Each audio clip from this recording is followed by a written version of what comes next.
Remove her. She ruins the ceremony.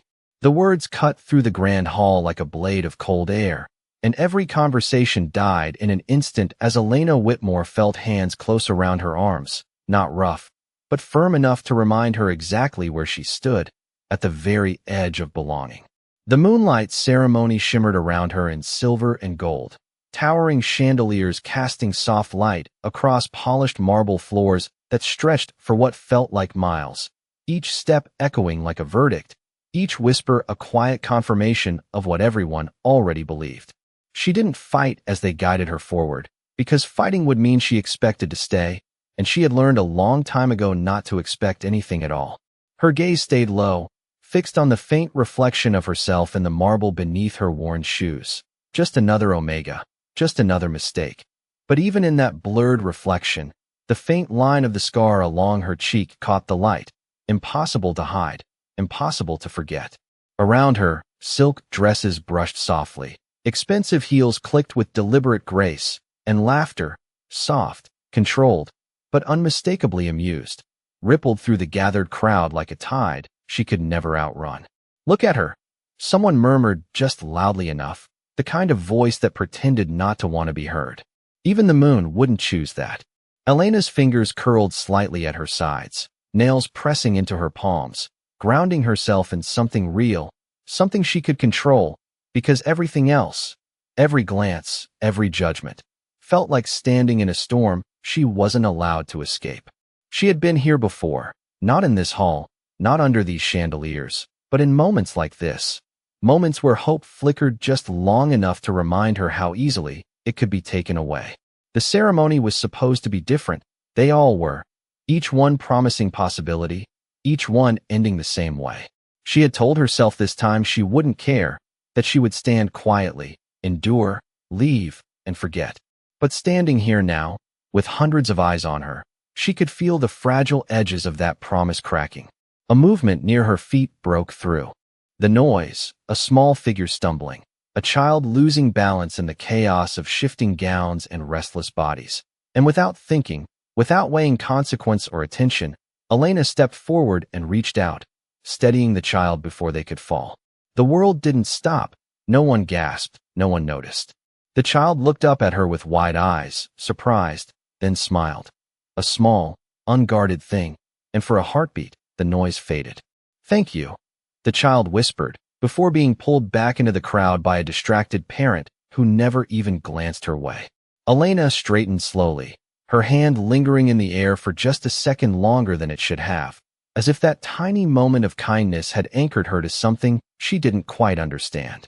Above it all, high on the elevated dais carved from dark stone, unseen by her but not unaware, a pair of silver eyes had already taken notice. Elena lowered her hand slowly, the warmth of that brief contact already fading as the weight of the room pressed back in. Heavier now, sharper, as if the ceremony itself rejected even that small moment of kindness. And when she looked up again, she realized the attention had not fully left her. It had only shifted, refined into something colder, more deliberate, like a quiet decision being made without her voice ever being invited into it. And at the center of it all stood the elder, robes flowing in pale silver, gaze fixed on her with the kind of patience reserved for problems that needed to be removed rather than understood.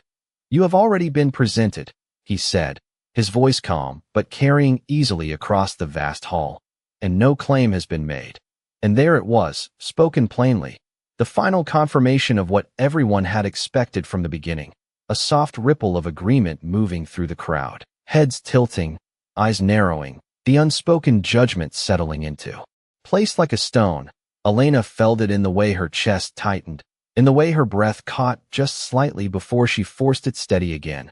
She would not cry here, not in front of them, not again. "Step aside," the elder continued, lifting one hand in a small, dismissive gesture that somehow felt heavier than anything else that had happened that night, and the guards at her side shifted, ready to guide her out, not unkindly, but without hesitation, because to them this was routine, expected, nothing more than another name crossed off a list.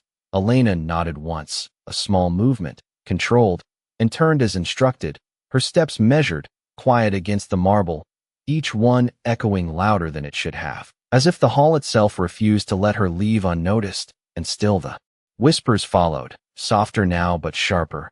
"Of course," someone said. "No alpha would risk that."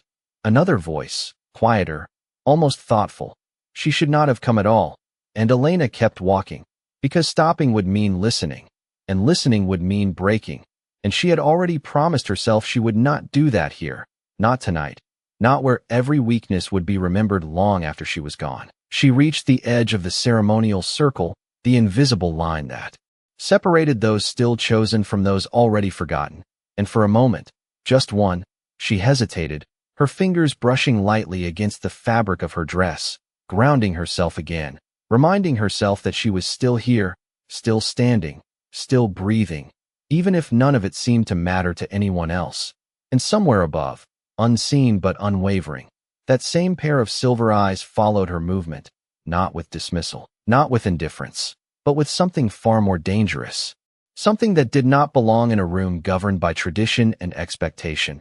Because while the crowd saw a rejected Omega stepping out of place, he saw something else entirely, something that did not fit the rules they all obeyed. And when the elder began to speak again, preparing to call the next name, to move the ceremony forward as if nothing had happened, a subtle shift in the air passed through the hall, so faint that most would miss it, but undeniable to those who understood power. The torches along the walls flickered just slightly, the low hum of conversation stilled, and the weight of attention began to tilt, slowly, inevitably, back toward the one place no one had dared to look too closely before. The elder's voice had already begun to form the next name, the ceremony moving forward with practiced precision, but the sound never fully arrived, because something else replaced it, not louder, not sharper, but heavier, a presence that settled over the hall like a sudden drop in temperature, subtle yet undeniable. And one by one, conversations died again, not out of courtesy this time, but out of instinct, because every wolf in that room felt it before they understood it, the shift of authority, the quiet command that did not need to be spoken to be obeyed. And Elena felt it too, a pressure at the back of her neck, a pull she could not explain, her steps slowing despite herself as if the air itself had thickened, and though every part of her told her to keep walking, to leave before anyone could change their mind about letting her go at all, something inside her hesitated, just long enough for the silence to stretch, just long enough for the entire hall to turn, not toward her, but toward the raised dais where the Alpha King sat, unmoving until now. King Adrian Blackthorn had not spoken once since the ceremony began, had not shifted, had not acknowledged any of the hopeful glances or carefully practiced smiles directed his way. And yet now, as the silence deepened, he rose, not abruptly, not dramatically, but with a controlled, deliberate motion that drew every eye without effort, his dark coat falling into place around him, his posture straight and unyielding, the kind of presence that did not demand attention because it simply owned it. And the moment he stood, the rules of the room seemed to change. The elder's voice stopped completely, his hand lowering mid-gesture, as if even he recognized that whatever came next was no longer his to control. Elena felt it before she saw it, the way the air shifted behind her, the way the faint echo of footsteps began to cross the marble, steady, unhurried, each one carrying weight, not of sound, but of certainty. And against every instinct she had built to survive nights like this, she turned, slowly, her breath catching as her gaze lifted for the first time toward him, really toward him, and the stories had never captured it. Not the way his presence seemed to fill the space around him, not the way his silver eyes held something deeper than cold authority, something that saw, measured, and decided all at once. And for a single, disorienting moment, Elena forgot how to move, forgot how to lower her gaze, forgot every rule she had followed her entire life, because he was not looking at the others. Not at the candidates still standing in perfect lines, not at the nobles waiting to be chosen. He was looking at her, directly, unmistakably, as if the distance between them meant nothing at all, as if the decision had already been made somewhere beyond words. A murmur rose through the crowd, quiet but urgent, confusion threading through it, disbelief, and something close to unease, because this was not how it was supposed to happen, not for someone like her. Not for a moment that had already been dismissed, and yet he continued forward, each step closing the space that should never have existed between them, until the entire hall seemed to hold its breath, waiting for something none of them could predict, but all of them would remember. He stopped just a few feet away from her, close enough that Elena could feel the subtle warmth of his presence, close enough that the silence pressing around them seemed to sharpen into something almost tangible. And for a moment that stretched longer than it should have, neither of them moved, the entire hall suspended in that fragile space between expectation and reality. Elena's heartbeat thundered in her ears, uneven and loud, as if her own body had forgotten how to remain invisible, her fingers curling slightly at her sides again, searching for that same grounding she had held onto before. But it was different now, because every instinct she had built told her to lower her gaze, to step back, to make herself smaller in the presence of someone like him. Yet something in the way he looked at her held her still, not demanding, not harsh, but unwavering, as if stepping away would be the one thing she was not allowed to do. And behind him, the crowd shifted restlessly, whispers rising again, confused, disbelieving. "What is he doing?" someone breathed, barely audible, another voice sharper. He should not be near her.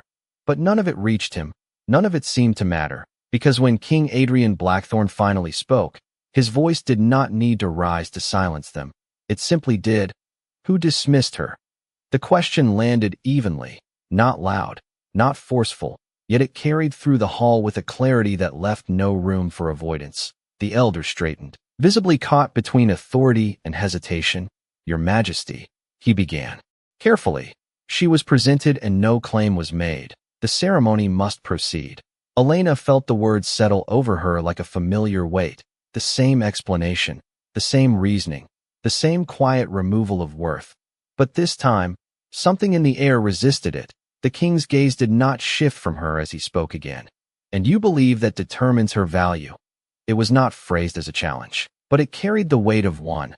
The elder faltered, just slightly, enough for the entire room to notice.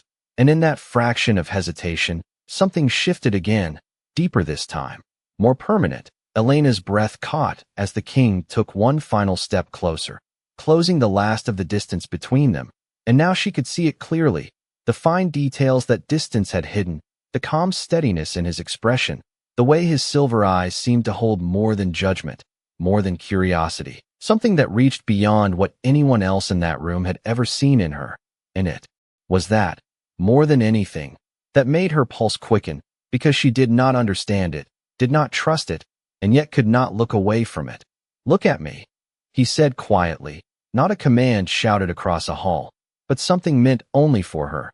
And still, it carried, still it echoed. Elena hesitated for the briefest moment before lifting her gaze fully, meeting his eyes without the shield of lowered lashes or careful avoidance. And for the first time in longer than she could remember, she did not feel like she was being measured against a standard she had already failed.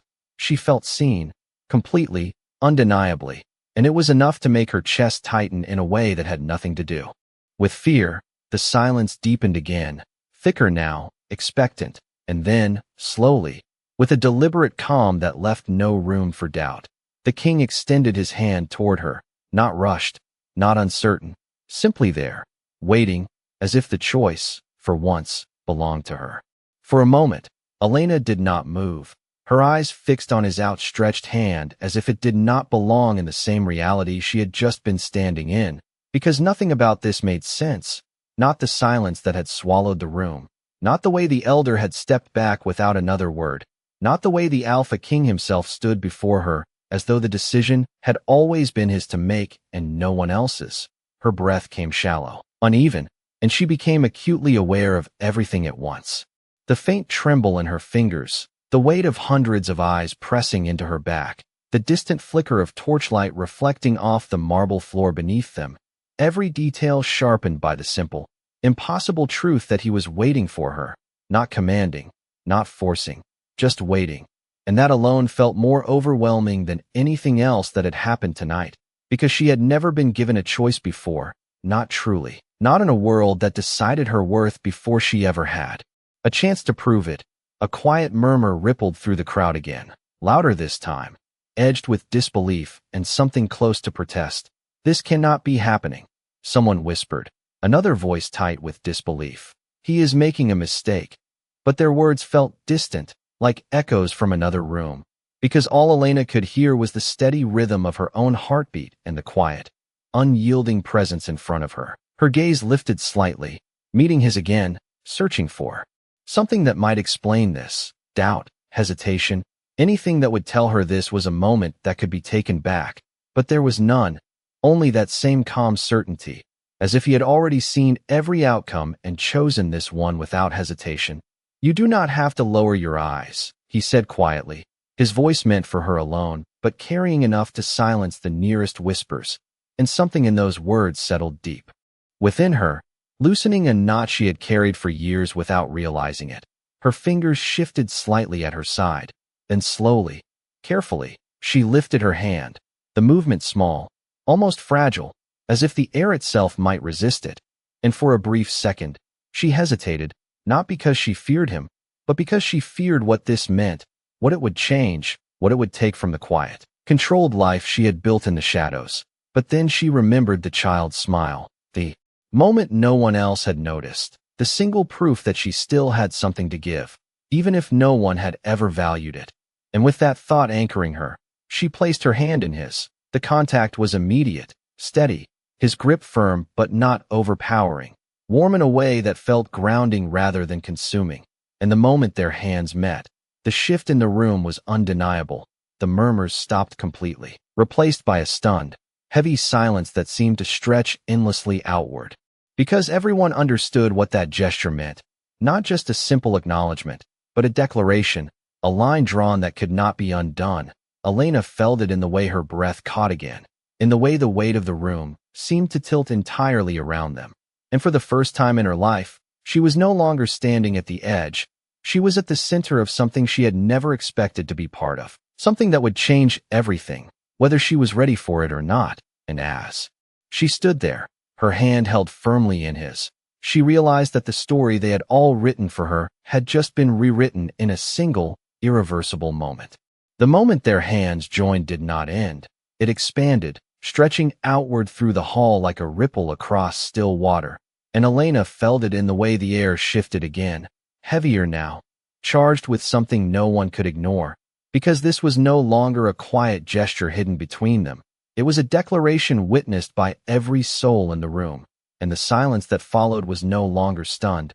It was tense, uncertain, waiting for what would come next. Elena's fingers remained in his, steady though her pulse still raced beneath her skin, and she became aware of how close he stood, how unshaken he remained despite the weight of expectation pressing in from every direction, as if the reaction of the crowd had already been measured and dismissed before it could even form. A sharp inhale broke somewhere to their left, followed by a voice that could no longer stay quiet. Your Majesty.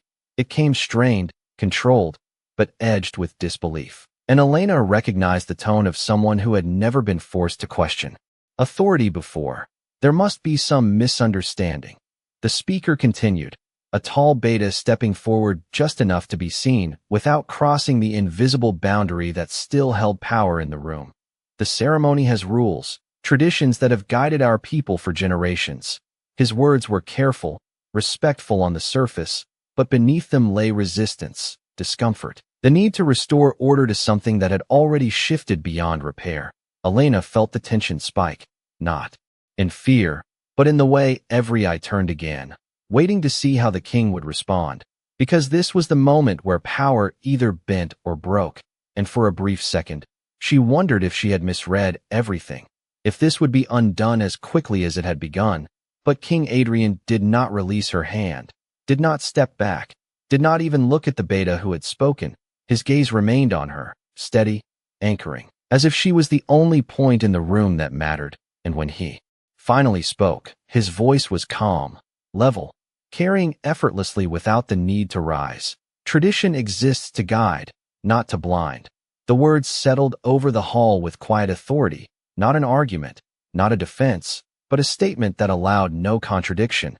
The beta hesitated, clearly unprepared for a response that did not engage with his challenge directly, and in that hesitation, the balance tipped further. Elena felt it like a shift beneath her feet, something fundamental giving way to something new.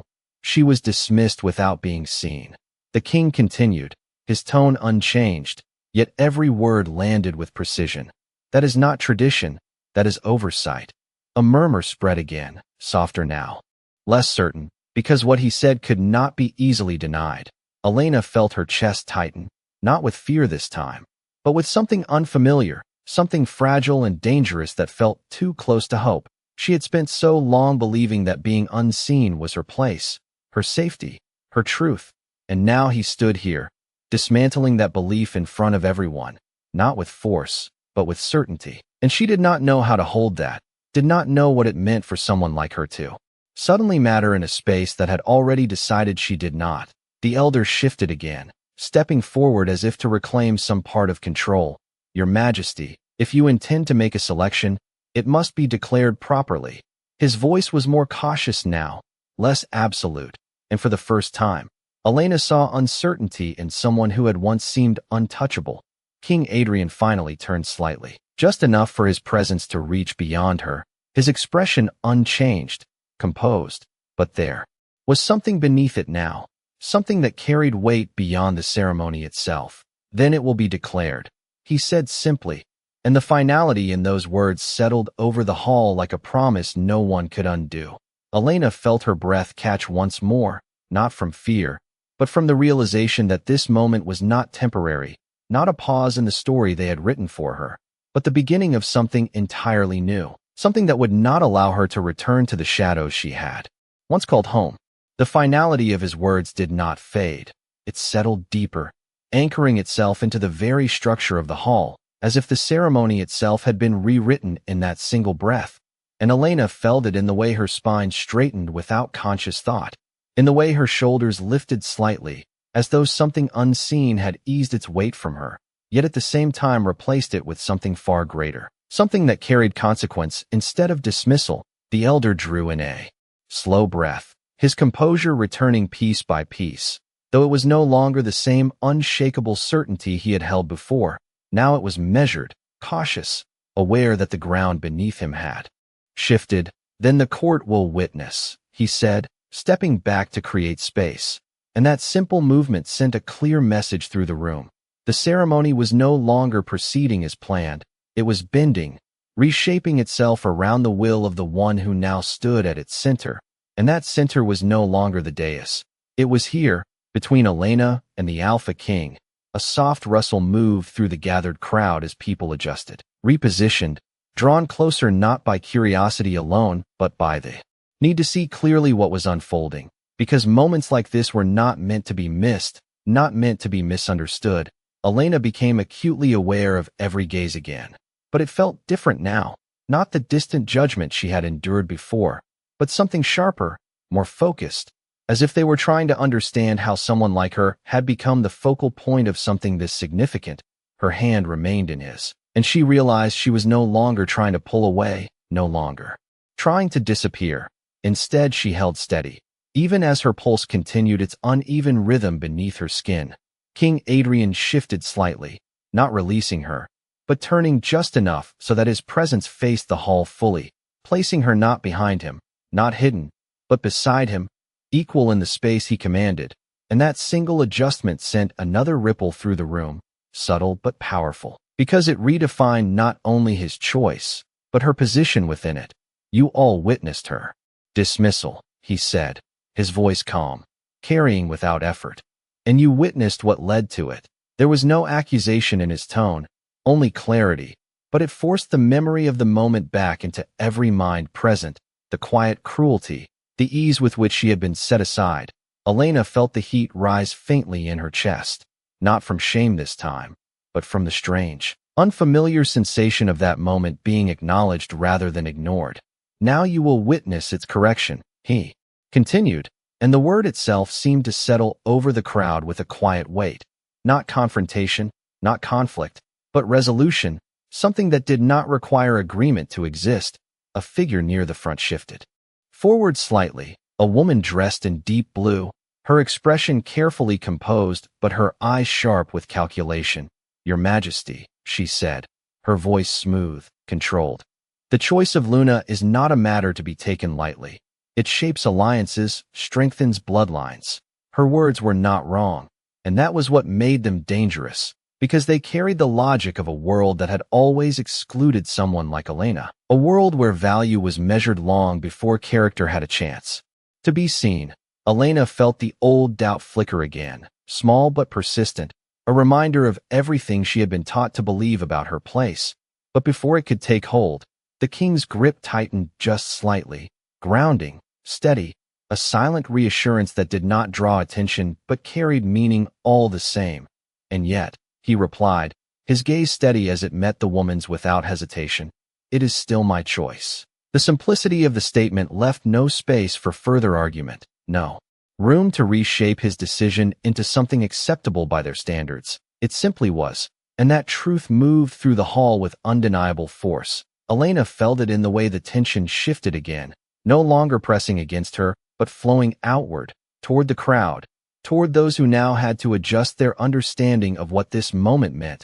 And as she stood there beside him, no longer hidden, no longer dismissed, she realized that this was not just about being chosen, it was about being seen in a way that could not be undone, a truth that would follow her long after this night ended, whether she was ready for it or not.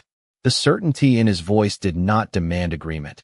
It replaced it, and Elena felt the last fragile threads of doubt loosen their grip on her as the weight of the moment settled into something clearer, something steadier. Yet the room did not fully surrender. It shifted again, quieter now, more careful, as if every person present was recalculating what they thought they understood about power, about choice, about her. The woman in blue stepped back, her expression unchanged but her silence louder than any argument. She might have continued, and in that silence, something remarkable happened. The resistance that had filled the air began to dissolve, not completely, not instantly, but enough to be felt, enough to allow what was happening to exist without immediate challenge. Elena drew in a slow breath, realizing she had been holding it for far too long, her lungs expanding as if for the first time that night she was allowed to fully occupy the space around her. Her hand remained in his, no longer tentative, no longer uncertain, and she noticed how natural it felt now, how the initial shock had given way to something quieter, something that did not need to be questioned every second. Her gaze shifted briefly across the hall, taking in the faces that had once dismissed her so easily. In what she saw there was no longer simple judgment. It was confusion, curiosity, even something that resembled respect, hesitant and unfamiliar, but present all the same. And that realization sent a subtle warmth through her chest, fragile but real. King Adrian's posture remained unchanged, steady and composed. Yet there was a slight shift in the angle of his shoulders, a subtle softening that only someone standing this close could notice, as if the decision he had made was not only final, but settled within him in a way that required no further defense. "The ceremony continues," the elder announced after a measured pause, his voice regaining structure though not its former authority, and the words carried a different meaning now, not a return to the old order, but an acceptance of the new one that had just been established. Attendants moved quietly at the edges of the hall, adjusting positions, realigning the flow of the event, but no one dared to separate them. No one stepped forward to question what had already been declared without needing to be spoken aloud. Elena felt the shift in expectation settle over her again, heavier now, not as rejection, but as responsibility, because being seen meant being remembered, and being remembered meant that every step she took from this moment forward would carry weight.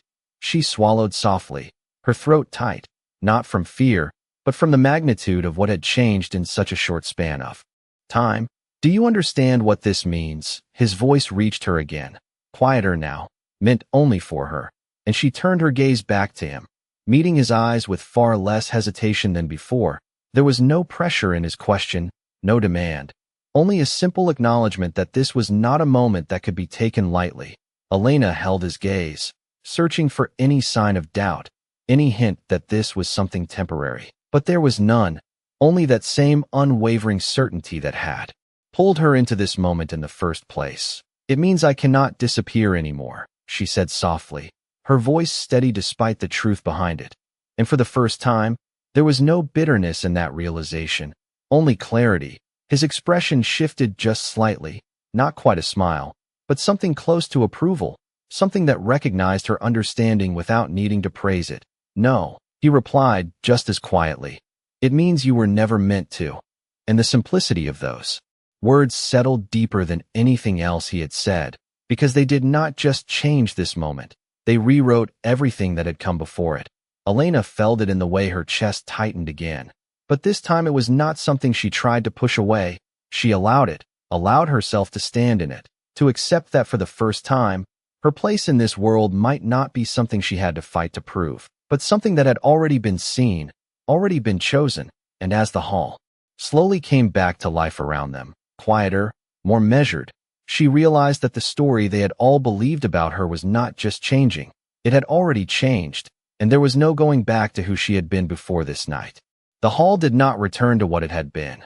It could not, because something fundamental had shifted too deeply to be undone by routine or ceremony.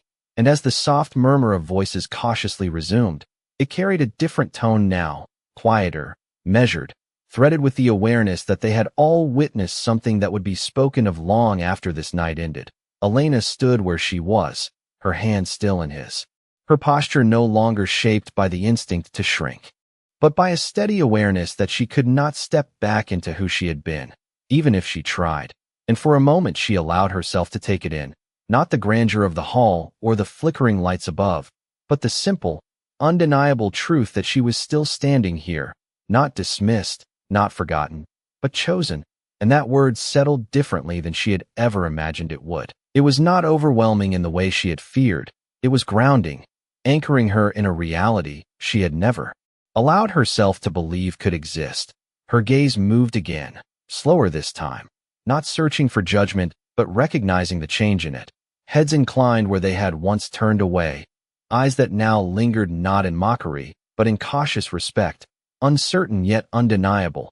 And she understood then that this moment was not only about what he had done, it was about what it demanded from her, to stand in it, to hold it without retreating, to become someone who could carry the weight of being seen. King Adrian's grip shifted slightly, not loosening, but adjusting as he guided her forward a single step, subtle yet deliberate, drawing her fully into the center of the ceremonial circle where moments ago she had been excluded. And the significance of that movement did not go unnoticed. The elder inclined his head, no longer resisting, his voice steady as he spoke again. "Then let it be witnessed by all present." The words rang out, formal now, carrying the authority of tradition even as it adapted to this new reality. Elena felt her breath steady as she stood beside the Alpha King, no longer questioning the space she occupied, but accepting it, even as its meaning continued to unfold within her. And in that acceptance, something within her settled, not completely, not perfectly, but enough to hold her steady against the tide of everything that would follow. The ceremony continued around them, names called, formalities observed, but none of it held the same weight as the moment that had already defined the night, because everything else now existed in its shadow. And Elena knew that when this night ended, when the hall emptied and the echoes of voices faded, the change would remain, in the way she was seen, in the way she saw herself, and in the path that had opened before her without warning, without preparation, but with undeniable certainty. She turned her gaze toward him once more, not seeking reassurance,